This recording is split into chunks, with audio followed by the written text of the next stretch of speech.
Hi, I'm Lee Asprey from Durham and Darton Fire and Rescue Service, and I'm just going to talk to you about log burners and open fires. And we're fully aware with the cost of living at the moment that people will be looking for alternative ways to heat their homes. And they may well be using log burners or recommissioning an open fireplace. So there's some things that we need to discuss first before you do that, and also to make sure that if you do have a log burner, is it safe and you're using it in the correct and safe manner.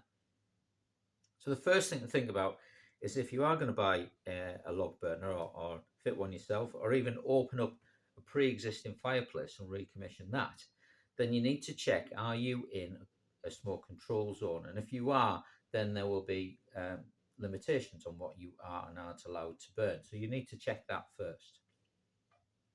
Secondly, um, log burners like this need to be fitted by a professional.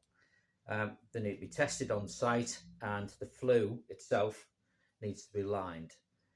What you don't want to be doing is using a fireplace with an unlined flue. If it's not been used as a fireplace for some time, the chimney itself may well be um, quite damaged now by frost and water ingress over the years. So you do really need to make sure that that is lined. It'll affect your house insurance if it's not. The other thing to think about as well is ventilation for the room that you're going to put the fire in. It needs to breathe, so you need to make sure that you do have some ventilation coming into the room. Now, the other thing to think about is wood. Now, if you are going to use a log burner, the best thing to use would be ready to burn wood, and that comes under a guidance scheme called WoodSure. And we'll put a logo of what WoodSure looks like so that you can check you're buying the right ready to burn material. But if you are going to use logs, what you need to be looking for is quite seasoned wood. As you can see, this is dry and splitting. Um, the moisture's been driven out of this. Is well over a 2 year old, and this splitting effect is quite common. This is good stuff. When it looks rough like this is good. Uh, this is fairly fresh. This is only cut 6 to 8 months ago. You see the face of it's still quite flat, and it's still retaining a lot of moisture. And that moisture and the oils within the wood as well will affect your fire and line the flue with tar and creosote, which can catch fire. So you need to make sure that you're burning the right thing.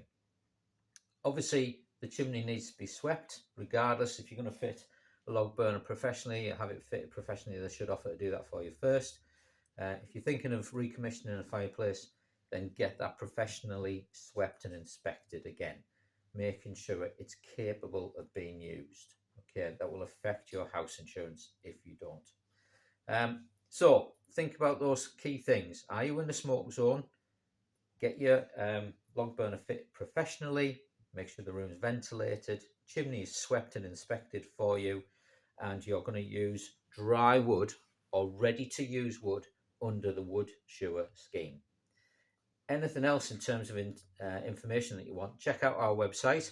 We'll have information there and links to the WoodSure guide.